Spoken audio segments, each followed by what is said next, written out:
We're back with the F2 podcast, and I'm here with the new two-way player for the Washington Wizards, Garrison Mathews from Lipscomb University.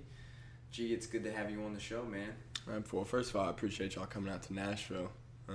It's been a great few days, so I really appreciate that, and obviously it's great to be on here with you guys. So no doubt. So some of you guys know our format a lot of times. We get to know the guests a little bit. So for those of you that don't know Garrison's path and his story a little bit, take us through, what was growing up like in high school basketball, and then, how'd you get to Lipscomb and that kind of thing. Yeah, so I guess I'll start early. I was born in Louisville, Kentucky. Moved to Franklin, Tennessee when I was in 6th grade with my family. My parents split around 8th grade, 9th grade, somewhere around there, and my dad moved to Bowling Green, Kentucky. So lived with my mother and my brother for through high school. Still have a really good relationship with my father. Great relationship with my whole family. So nothing that's bad there. But was more of a football player in high school. Spent a lot of time with that. But I was obviously a little bit better in basketball. So that's the path that I chose and the path that I ultimately ended up working for and working harder for. And so it was kind of tough. Like I remember going in high school, I only had 3 or 4 Division I offers, and I remember being frustrated about it. But now looking back, I got what I deserved. I didn't deserve to get more. I didn't deserve to get higher offers. Yeah, I turned into a great player in college, but it took a lot more work than what I was putting out then. Sure. So I definitely got what I deserved. And I was actually talking to somebody about that the other day. I had breakfast with, and it made me think, like, man, I did get what I deserved. Which is pretty cool too, because you also took an opportunity that you were gonna get opportunity. Mm-hmm. A lot of players that are coming out of high school, they just want to go to the biggest and the best, and then sometimes they get there and they don't get the same opportunity to play and to experience that. So Lipscomb University it was for you, which is 20 minutes away from home, and so you got to stay in your hometown, and then you like some difficulty, like we these past couple of years we see, man, like 20 points a game. Lipscomb is legit. They're a fantastic team, but it wasn't always that way. Take us through a little bit of those early years in college. My freshman year, so I didn't play much when I first got there. Unfortunately for one of my teammates, he tore his ACL. Josh Williams, great player, one of our best players, and it kind of forced me into some early playing time. So it was halfway through my freshman year, I started getting some playing time. I ended up starting the last half of the season, but we were a 500 team. And I just remember sitting in the locker room, and Coach Alexander will attest to this. He always brings it up how I brought it up. I was like, man, this is just embarrassing from the whole team and the coach. I was like, I'm sick of losing. This is embarrassing for us, the school, whatever. So that was kind of one of the lowest points in my basketball career, just losing, man. And me, I hate it. So sophomore year, we come in, we're losing again. We're at a tournament in New York at Fordham, and we're playing 3 other mid-major schools, and I think we go 1-2 or something like that. Something not great. We played horrible. And here again, I'm like, oh, it's gonna be a long season. But we ended up turning it around, and ended up having a great year. And you see these past 3 years, I've scored 20+, it got tough towards the end of my senior year. Obviously I was at the focal point of the scouting report. Guys were keyed on me to do whatever, but the thing that really helped was that I had great teammates, and heck, they could play too. Yeah. I wouldn't have been able to do near what I could do without those guys. They're great passers. Heck, they can score it. If I wasn't scoring, somebody was there to pick me up. Right. So it was just a great all around. Just we were all there together for so long. We were an experienced group. Yeah.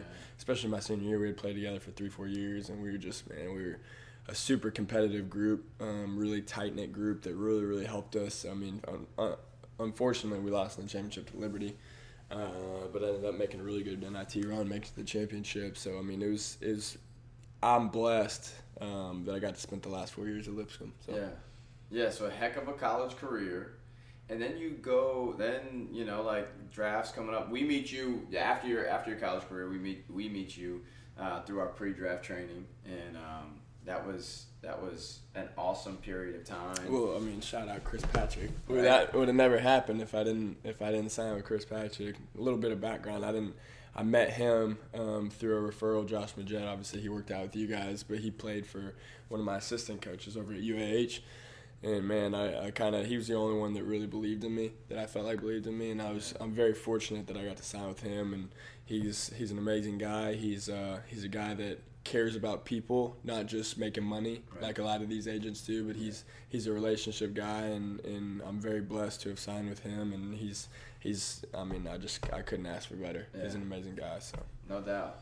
So then pre-draft, it's up in the air. You're getting some workouts and you don't get drafted, but then the Wizards come in and they sign you to a two-way. Mm-hmm. And so now you've got opportunity in the NBA, in the G League. Like, you're sitting here now, like, you had to be dreaming about this as a kid. Like, what does it feel like to be on an NBA contract, like, that two-way with opportunity to earn playing time in the NBA? Yeah, obviously growing up, if you're an athlete, that's every kid's dream, is to make it to the professional level. But I never thought it was a dream that I could reach. Even through 2-3 years of college, I never thought it was possible, which is crazy, man. But it's something I don't take for granted. It's a blessing for sure. God's blessed me with talent. God's blessed me with the people that have pushed me each and every day to be the best I can be. And I can promise you, it's not something that I'm going to be satisfied and stop working for. Something that even makes me want to work harder. Because I'm not satisfied with just being here. I want to be the best. And so yeah, man, it's just a lot of prayer, a lot of hard work, a lot of people fighting for me and fighting with me. And so, I'm really blessed to be in this position with the Wizards, and I can't thank them enough for giving me an opportunity. No doubt. So we've talked a lot just about, as our relationship has grown and just developed, like, talk a lot about faith and a lot about, like, what God is doing and trusting His plan. And, like, so, like, when faith comes up all together, I know it's a pretty general thing, but, like, sure. What's that mean to you? Yeah. I grew up in the church, and both parents pushed me to go to church, both pushed me to be better spiritually, but in turn, I felt like I was forced and pushed me away a little bit. Yeah. So especially when my parents got divorced, man, it was hard on me. Yeah. And got into some things I shouldn't have, and even through college, like. But I was blessed that I was at a college that they cared about faith. Right. And so they that helped me stay grounded. Yeah. But then again, I made a lot of mistakes in college that I shouldn't have done. Yeah. And I'm trying to fix those mistakes and trying to become a better man. But it's also taught me, it's almost like I don't regret those mistakes. Yeah. Like I don't like myself for them, but right. They've taught me a ton about myself and sure. about life, and I'm happy that I was at Lipscomb, and even though I made those mistakes, man, I'm glad that I've realized them at a young age, and I can turn my life around, and faith is something I really, really care about. Yeah. Even though I may not show it sometimes, I really do care about it, and I try each and every day to better myself some way, and it's crazy, like, how you talk, like, I'll spend 3-4 hours working out on my craft in basketball and lifting and whatever it may be, but I can't find that 5 minutes to sit down and read the Bible, and it's crazy to me because I care about it, but it's just crazy to me. So really what's something that's helped me is that my girlfriend's dad, he sends us verses every single morning, which has helped me. He usually sends it at 5 in the morning, so I'll roll over and look at my phone in the morning, and that'll be my Bible time, and I'm very fortunate for him that he does that, and it's helped me kind of focus more on that and spend some time more than I was getting before. So even though it's just a short little time, it's something that I need and really need to focus on each and every day, because it's just like working out for basketball. You got to work at your relationship with God if you really care about it. Yeah. No, that's it. And a lot of times it's difficult, man, because, we're in this world of, like, hyper-competitiveness, of, like, trying to really, really be the best. And then sometimes it, like, in contemporary Christianity, it feels like Christianity, I think the world looks at it as, like, oh, that's kind of soft, And like the reality is, like, if you look at Jesus's life or the people that followed him, like there was nothing soft about them. Like they were tough. They were tough characters, you know, like, and you know, as we've continued to develop our relationship, like I think it's really cool that, you know, God's got a hold of both of our hearts, and like we're gonna keep growing together that way. Also on the court, because to me, like, you know, player development or training, like it happens here first, and it happens here because like the skills part, like, yeah, you can be the most skilled person in the world, you can make the most money in the world, but if you don't have the other part of who you are as a human being, then it's like, what's all of it for, you know? So one of the things that we go back and forth on is like is your mouth. Yeah. What do you? If I could say something as well. Yeah. I mean, it's kind of crazy. I mean, just kind of touching on what you were just saying. It's crazy how basketball can. I mean, it's inevitable that when you make it to the NBA, people are going to be looking up to you. Yeah. And I'm fortunate, but it's also something that I need to be conscious of, that I've got a platform now. Yeah. That, I mean, you can either use it for good or bad. Yeah. And hopefully I'll keep my head low and show people like my faith and help implement that into my platform. Yeah. Sometimes it's hard. I mean, sometimes I'm sure you're going to get scrutiny for sure. it. And it's such a touchy subject these days, which is weird. So it's something that I'm hopefully going to continue to grow in, and that be a part of my platform. Yeah. So I'll definitely be conscious of that. You're talking about the scrutiny, and it's hard because, like, you know, believing in God, being a Christian, like, some people are going to expect perfection out of you, but none of us are perfect. And so I was just kind of getting into like the piece of, like, you know, your mouth. You said like that sometimes that's something that you feel like kind of draws you back, or you wish you were better at and improving in. Yeah. Sometimes weird. I mean, you see Tim Tebow. He uses his platform to show his faith. But, I mean, I think he's a great athlete. I think he should be playing professional somewhere. You know.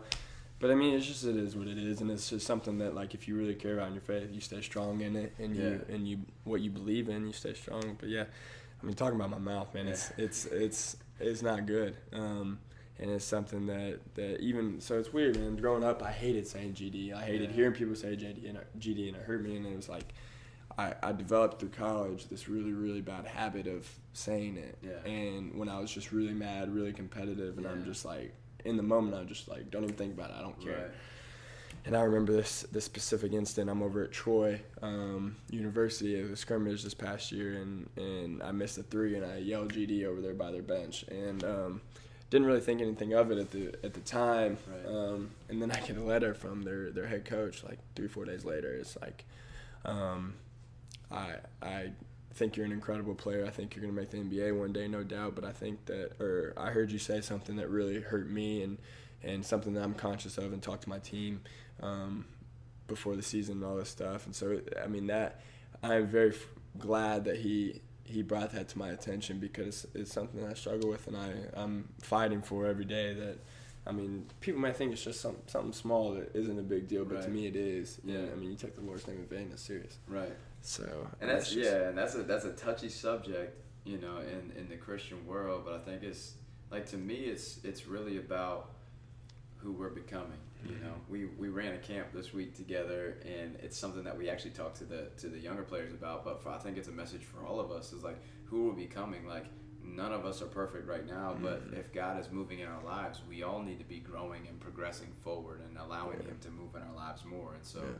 That's something that we can, you know, check each other on. Because, look, my mouth in college was not very good, too. I remember one time, like, I was behind a dude shooting a free throw. We were playing at Liberty. Dude shooting the free throw, and, you know, I was the point guard, so I stand at the top of the key. Well, the film, or the video guy, was on the dude shooting the free throw, and I'm behind him. You know, and I blurt something out that was very easily, you know, you could see what I said. But I was on the Jumbotron because I was behind the dude. You know, my mom was at the game, and I'm like, man, you know, like, this is something, like, so I empathize with you. But I think as for competitors, you know, it's pretty difficult to just,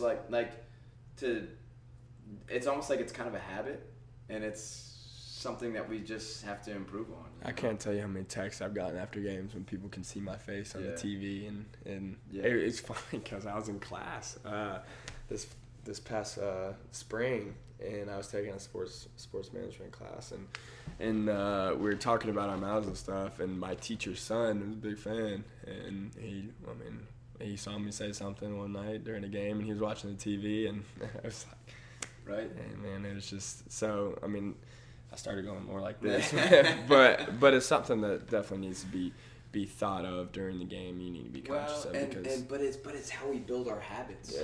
And so we have to honestly, like, we talk about training. Mm-hmm. Like, yeah, we're training for your jumper and your ball handling and all of that, but we also have to train that part of us, because when it comes out in competition, we're only going to go to our habits. Mm-hmm. Like, you go to your habit. You don't change it in competition. Yeah. Like, we go to our habits. And so, like, even as we train ourselves as believers and, like, in our relationships, like, we have to do the legwork before we go into the thing, or else Chris Paul said that you sink to the level of your training. Mm-hmm. And so, I'm appreciative that you're open to that and to continue to grow in that, because that's something that we can kind of hold each other accountable on. For sure.